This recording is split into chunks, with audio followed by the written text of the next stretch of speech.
I was down in the basement trying to unclog the air conditioner drain when I heard the phone ring. Natalie was washing dishes in the kitchen, so I thought she would answer the phone. I heard her lift it through the vent on the second floor. "Hello, Katie, great to hear from you. How much time has passed?" I didn't like Katie. She was Natalie's friend since high school, and I always had bad feelings towards her. Luckily, we moved from Lancaster shortly after we got married. I wish it was a little further. Yes, I thought so. 8 years really flew by quickly. What's happening?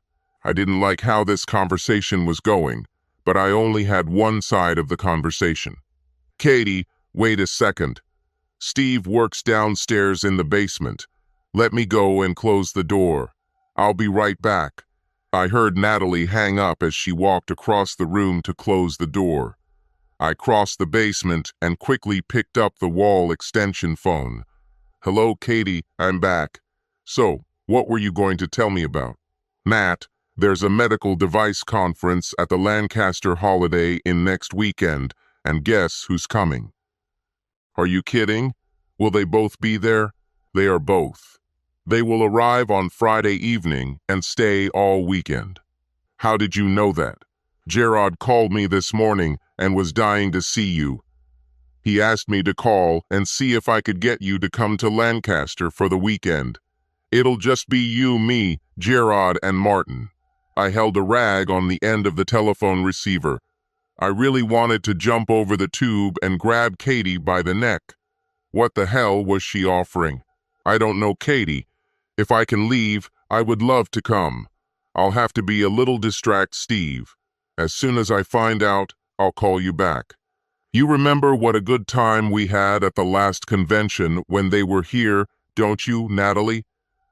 "You're damn right, I remember. Every time I make breakfast for the kids in the morning. I can't believe you had the nerve to name that kid Gerard." "Why not? Steve has no idea. He thinks that Gerard is his, even though they are nothing alike." Damn, this conversation was getting worse as it went on. I quickly went over everything in my head and found out that Natalie and Katie had an affair with these two guys 8 years ago, and Natalie ended up getting pregnant with Gerard. She passed off the child as mine and, naturally, never said anything about this affair. Now Natalie and Katie were planning to meet these guys again. "Katie, I'll call you back as soon as I can. If I can't get away for the night, I can at least get there for the day. It would be better than nothing." "Fine. Call me as soon as you find out." After we all hung up, I had some time to think. We had 3 children. Jenny and Lynn were in high school, and Gerard arrived about 8 years ago. The 2 girls are pretty and smart. They work hard in school and are both preparing for college. Gerard, on the other hand, is uninspired. He is not interested in studies or sports. I like Gerard, even with his flaws. Natalie opened the basement door. "How are you doing there, Steve? Are you ready for some coffee?" "I'm almost finished. I'll get up now. I think I'm going to take a shower before I do anything else." After a long, hot shower, I sat in front of the TV with my family. I was trying to figure out what I was going to do. It was not a small mistake that Natalie made and regretted. It was something she did on purpose and planned to do again. I didn't know if I wanted to stop it and keep the status quo or if I wanted to fix it. If I was going to fix this, I had to figure out how. I felt really stupid because in 20 years of marriage, it had never even occurred to me that Natalie might be hooking up with someone. "Steve, I spoke with Katie from Lancaster today. She asked me to come and spend the weekend with her. Do you have any problems with this?" "No, not at all. I'll be busy at work, so as long as my parents can look after the kids, everything should be fine on one condition." "What is this?" "Be sure to take your cell phone in case you have any problems." "Fine. Thank you, darling. I'll take my cell phone with me and promise I won't have any problems. The Volvo station wagon doesn't break down, and I can take a lot of goodies in it for shopping." I'll probably go Friday morning and return Sunday evening. This is fine. I think it sounds tempting. Have fun." Natalie walked into the kitchen, and I overheard her calling Katie to confirm their plans for the weekend. She didn't seem at all concerned about the fact that she was cheating or that there might be consequences. I told her that I wanted to do some work on the computer before I went to bed and that I would get up later. It wasn't too hard to find the Lancaster East Coast Medical Equipment Dealers Conference website. Everything related to the conference was there. All displays were listed with a floor map. They had a list of lectures and seminars with times and locations. They had a list of all the participants, which included their hotel room numbers. Gerard Kramer and Martin Blank lived in room 411 from Friday to Monday. I found home addresses and phone numbers for both of them in Baltimore. I found a company that offered DNA tests by mail. Tests ranged from confirmation of paternity to probable national origin. Most tests cost less than $100. Samples could be taken at home and mailed along with a check or paid online. I filled out the application forms on the website and paid for the 4 paternity tests using my PayPal.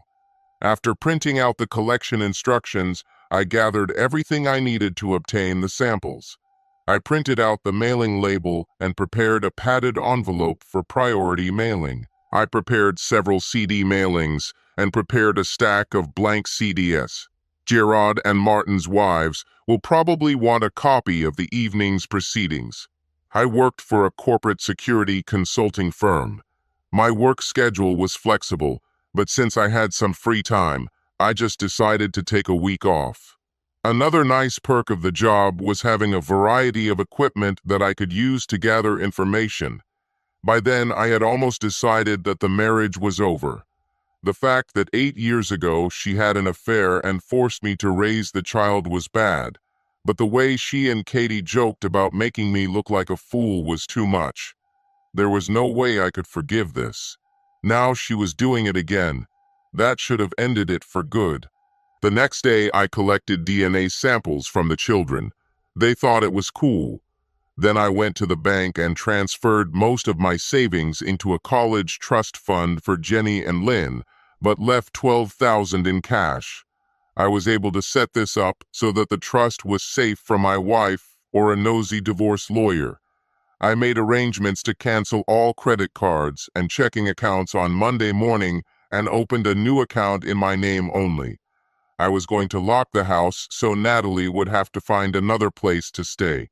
I was sure that she could find some legal way to get into the house, but I hoped that by then I would have taken care of some other matters. We could decide about our son, Gerard, later. Although he was not mine, I felt some responsibility for him. I stopped by Seymour Schlump's office.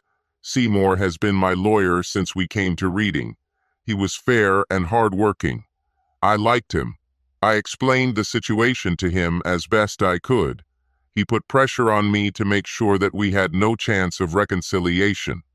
In addition to the divorce proceedings, I asked him to contact Gerard Kramer and see if there was anything he could do about his son.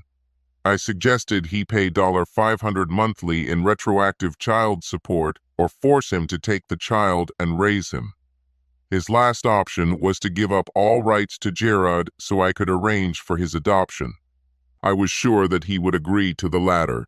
Seymour had everything he needed. I promised to send him photographs and audio recordings that he could use.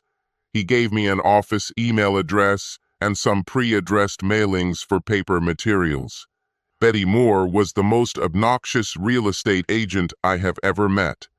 There was very little that I liked about women, but she was a hard-working, dedicated worker.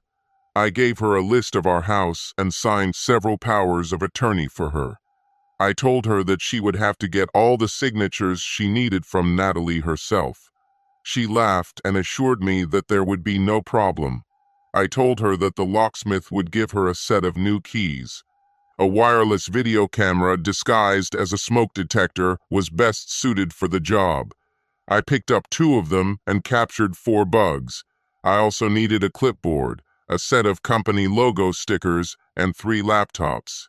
I placed an order on the company letterhead to replace a faulty smoke detector in room 411.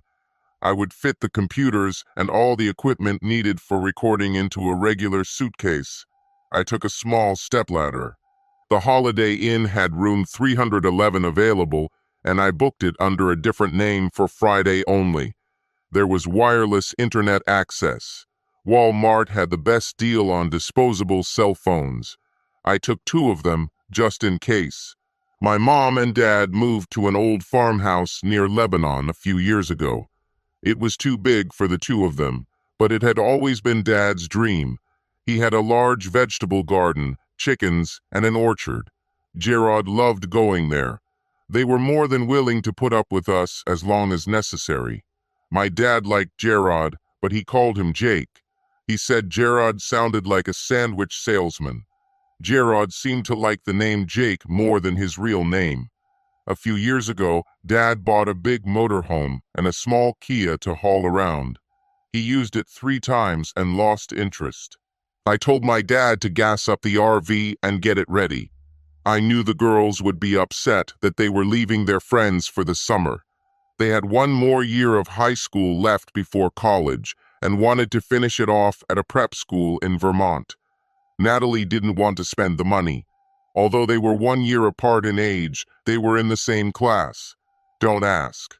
I had no idea how Gerard would take it. I'll deal with the situation at school later. Now I had other problems. At least all the kids enjoyed being with my mom and dad. Natalie left early the next morning. She was in tears and thanked me again for allowing her to spend time with her friends. I told the kids to get ready for the trip and take enough stuff to last the entire summer. As I suspected, the girls were delighted. I told them to get brochures from Burlington Preparatory School, and suddenly everything looked rosy. They took all their school clothes with them just in case. Surprisingly, Gerard seems to be excited about the trip. Jenny walked up to me and just stood there. "What do you need, Jenny? Have you collected everything?"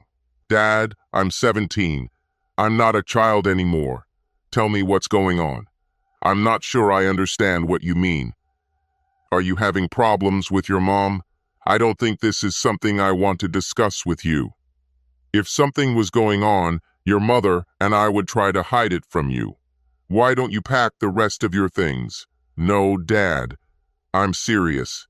This time everything looks different. Lynn and I want to know what's going on. We believe we have a right to know." I didn't want to say anything to her about it, but I knew it would come out sooner or later. "Okay, at the moment I'm not very happy with a relationship between your mother and me. Things are not going very well for us. I don't know for sure what exactly is wrong, but I know something is wrong. Is your mom cheating on you?" I was silent for a long time. "I'm not sure, but I think so." Jenny turned and screamed up the stairs. "You were right, Lynn. What does all of this mean?" "I'd rather let Lynn tell you." Lynn came down the stairs to meet Jenny and me. "Tell him, Lynn." "Should I do this?" "Yes. He knows, but you still have to tell him." Lynn looked down at her feet. Finally, she spoke. "About 4 months ago, I skipped school with one of the guys from my laboratory class. We stopped at home so I could buy some CDS. It was Wednesday, when Mom usually goes shopping. I think you were at work in Boston. As we walked down the street, we saw a gold SUV pull up in the driveway. That guy Floyd, who works with you, came out and his mom let him into the house. We sat outside for almost 2 hours until he came out. I waited another 10 minutes and entered the house. Mom was taking a shower, and the bed in your room was a mess. I left and went back to school for the rest of the day. When we returned home, she prepared dinner. The bed was made, and there was a stack of sheets in the dryer. I told Jenny, but she didn't believe me. For 30 seconds, no one said anything. "Thanks for telling me, girls. This is something I never wanted to hear, but it's good that you told me." Jenny noticed a tear in my eye. She grabbed Lynn's hand, and they walked upstairs without another word. Dad appeared just at the moment when the mechanic arrived. While the locks were being changed, I threw all of Natalie's clothes, shoes, and personal belongings into 150-liter trash bags. The bags almost completely filled the back of my car. After discussing it with the girls, I decided to stay late at work before heading to the conference. Centrex was a company that was founded locally but quickly expanded throughout the country. Their marketing people did an excellent job of identifying potential areas for expansion, but the company could not train people quickly enough to manage them, especially in management. They tried to get me to move to a new office and offered me several different positions in an attempt to get me interested. Natalie refused to move and didn't even want to discuss it.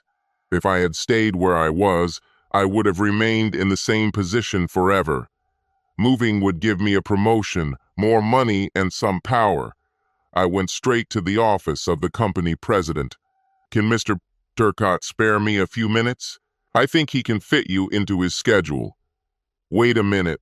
I always liked Turcotte's secretary, and I think she felt the same about me." George Turcotte came out of his office and extended his hand to me. "I hope you're here to tell me good news, Steve." "Well, yes and no.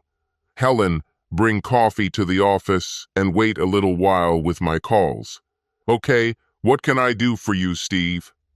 "First of all, I decided that I would like to be revised for one of the new management positions at the facility where you think I would be most useful. This is great news.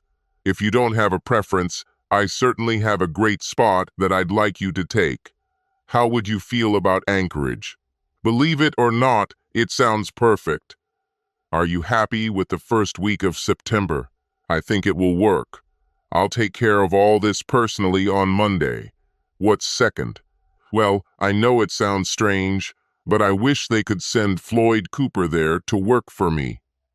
George leaned back in his chair and began to chuckle. "You found out, didn't you?" "I don't understand what you mean, George." I couldn't keep a straight face when I said that. "Steve, no one wanted to tell you anything. I didn't like what was happening, but I didn't know what to do about it. If I fired Floyd, I was afraid you'd find out, and I didn't want that to happen. I decided it was best to try to keep it a secret. Unfortunately, Floyd Cooper has a long tongue. He started bragging about his affair with your wife.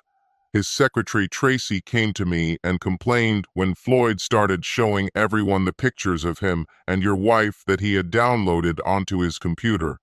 The legal department is working on something right now, but I kept them on a short leash, trying to protect you.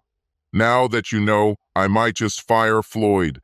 It's a hell of a lot more practical than spending money on shipping him to Alaska so you can fire him there. You're right. I was hoping I could do a little more damage, but I guess revenge is a pretty bad method of control. I will agree with whatever you think is fair." George pressed the intercom button. "Helen, put me through to Tracy Tolliver." After explaining to Tracy what we were doing, we went down to Floyd's office. Floyd was at work in Allentown. Tracy Tolliver was a very attractive woman. She was just under 30 and aging very well. The combination of brown hair and blue eyes has always fascinated me. She was only a few centimeters taller than 150 centimeters, but she carried herself like an Amazon. I never understood how Floyd ended up with the best secretary in the entire building. I later found out that she asked 3 times to be transferred to my office, but my secretary did not give up her position. "You'll need this." She handed over 4 blank CDs. Look under Pending Accounts and click on Stoddard. Make one for yourself, one for your lawyer, one for our legal department, and one for Floyd's wife. I have mailings ready, but I need your lawyer's name. I was stunned by her promptness. This woman knew what she was doing and exactly how it should be done. Seymour Schlump. His office is on Franklin Street. George and I walked into Floyd's office while Tracy typed in the last address. There were 20 photographs of Floyd and Natalie suitable as evidence for a trial as evidence of infidelity. They were of poor quality and looked like they had been taken from a webcam. This also meant that Floyd probably had a full-length video somewhere. They weren't filmed in our bedroom. I was a little upset because every guy in the building probably saw what I was looking at. After checking them all, I simply copied the file to each of the blank CDs. Tracy poked her head into the room. "Delete the whole damn file when you're done copying this crap." I gave Tracy 4 CDs. She put each of them in an envelope and returned one to me. "Don't let your kids get it. I'll post these 3 on Monday morning." I told George about my plans at the Holiday Inn. He didn't like that the company interfered, but he went along with it. There was a work crew in the area on Monday, and he said he would have them come by and remove the cameras I was going to install. George and I shook hands. I thanked him, and he thanked me. I think it was a good meeting. The journey from Reading to Lancaster took about an hour. After parking in the back lot, I checked in, paid cash, and received the keys. The first thing I did was change into work clothes. The maid on the 4th floor was friendly enough. I showed her my work assignment, and since no one had checked into the room yet, she let me in. Installing the fake smoke detectors only took about 20 minutes. The room had 2 king-size beds. I was able to position the cameras to get a good shot of each bed and part of the room. Don't worry, I was a professional. I hoped that none of the residents would notice that they were in a room with 3 smoke detectors. I went back to the room, changed my clothes, and started setting up all my equipment. The pizza delivery guy arrived there about half an hour later. By 3 o'clock, everything was ready. Both cameras worked great. The pictures were clear even in normal room lighting. My laptop was turned on and working with a good broadband connection. I had one camera set to record every movement and the other I triggered manually. Damn it, I loved my job. I had one problem: I didn't know where Natalie was. I dialed her number on my cell phone. "Hey, Steve, isn't this a great caller ID? Hello, Natalie. Just checking if everything is okay. The kids are with my parents, and I'm still at work.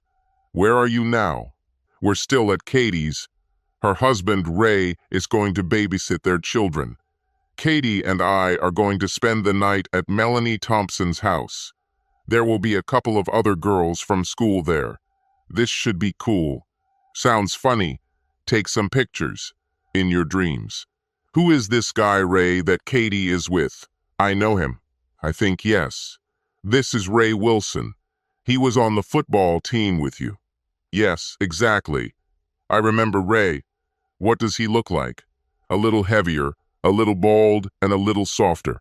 "It sounds like normal aging to me." "Okay, Natalie, I'll let you go. Have fun and call if you have any problems. Love you." "I love you back. Bye." I did remember Ray being nasty. If they were going to leave, that meant they would be here soon. I decided that they would use Natalie's car, which was fine with me. Around this time, some activity began in the room. Camera 1 began recording exactly as it was set up. There was a lot of idle chatter about the trip and other trifles. They were both pretty big guys. Gerard had dark hair and dark eyes, while Martin was slightly bald and looked pale. Both seemed to be in good shape. The bug detected Gerard's cell phone ringing. "Hello, this is a stud farm. How can I help?" They both enjoyed it immensely. I wondered how many times they had used this before. "We're here, honey, and we can't wait to chat." "What do you like?" I assumed he was talking to Katie. "Fine. This is the Outback. We'll meet you downstairs in about 2 minutes. At least they were going to feed them first. I sat there seething with anger about the whole thing. If I wasn't so into the mechanics of what I was doing, I'd probably be getting ready to stomp on someone. I immediately left the room and headed towards the stairs at the end of the corridor. Standing around the corner of the building, I could see Natalie and Katie waiting in the lobby. They were giggling like a couple of schoolgirls. A minute later, Gerard and Martin exited the elevator. Natalie immediately took Gerard's hand. The four of them went out and got into a black Mercedes. As they pulled away, I looked around the lot and found a Volvo parked in the back row. At least she tried to act a little more discreetly. After about 5 minutes, I was loading trash bags with her clothes and other items into the cabin. I was sure that she would return from the restaurant slightly tipsy and not notice anything in the car. I left a note on the driver's seat explaining that the locks had been changed in the house and that I was taking the children for an extended vacation. I drove to Taco Bell and fueled my body for the rest of the night. They get the ribs and I get the premium burrito.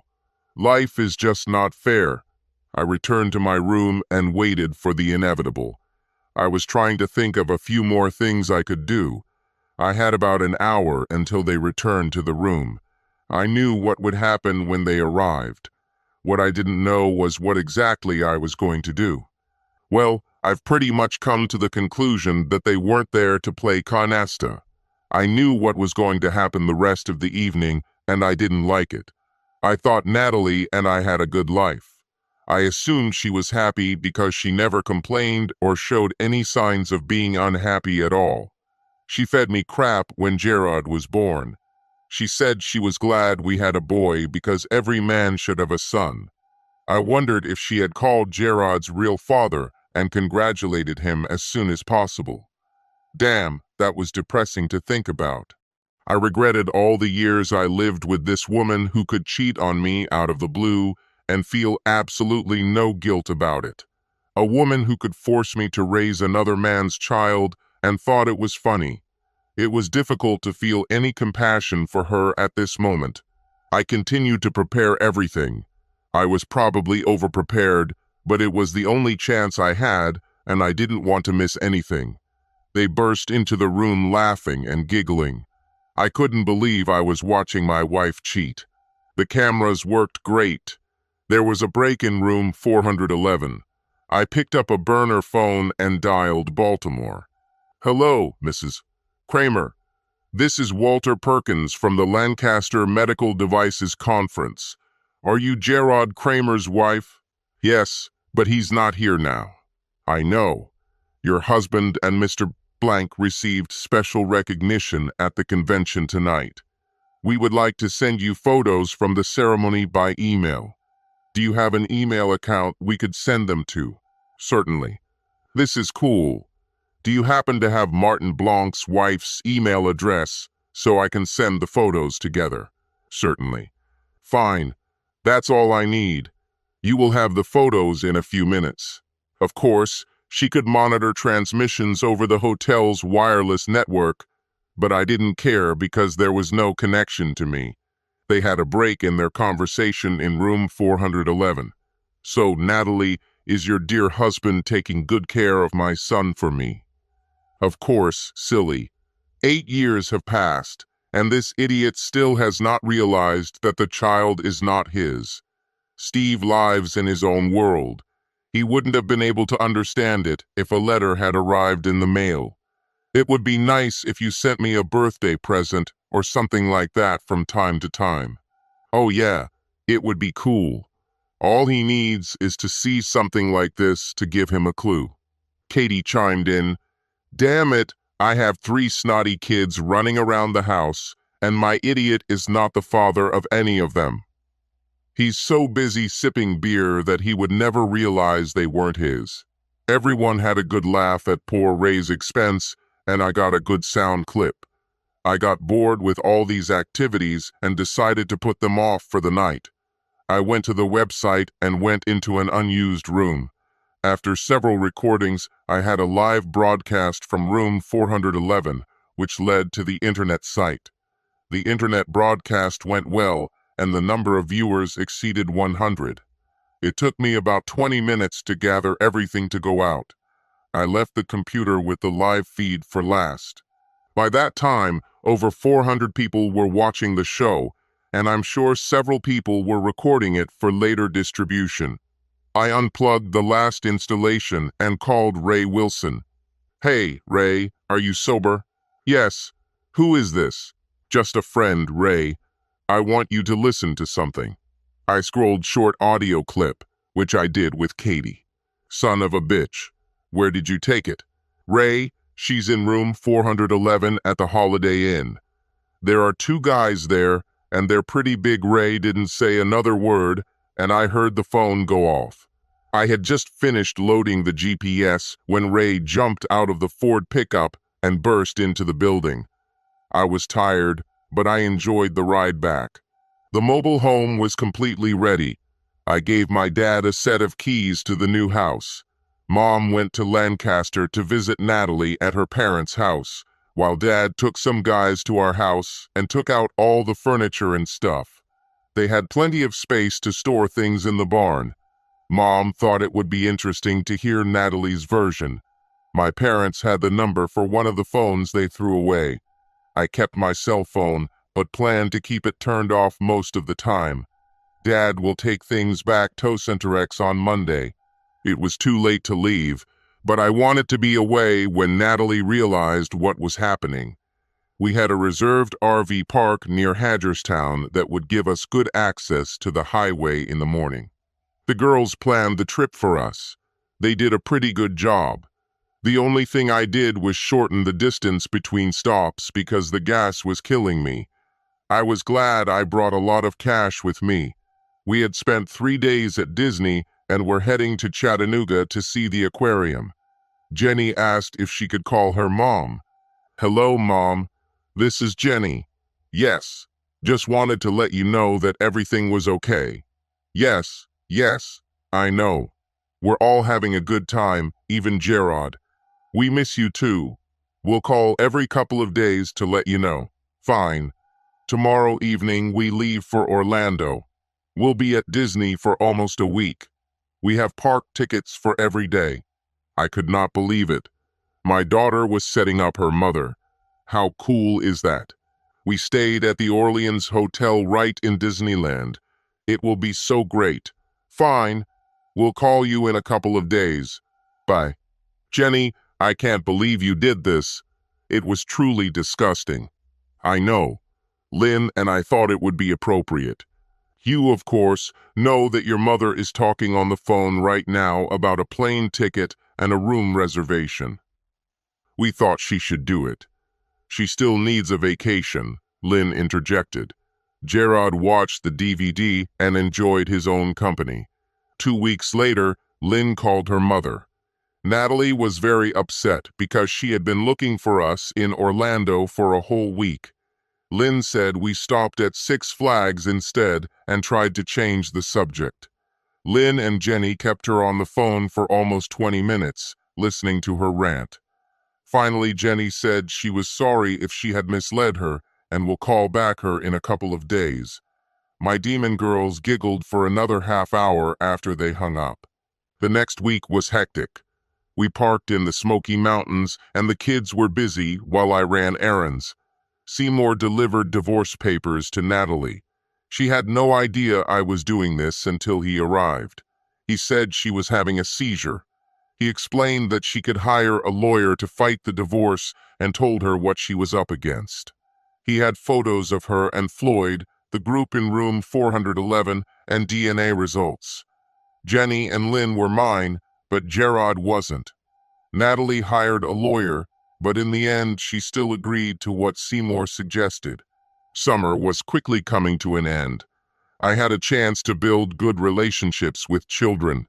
I spent a lot of time talking with Gerard. He liked it on the farm where Mom and Dad lived. I asked him if he would like to stay on the farm full-time, and he jumped at it.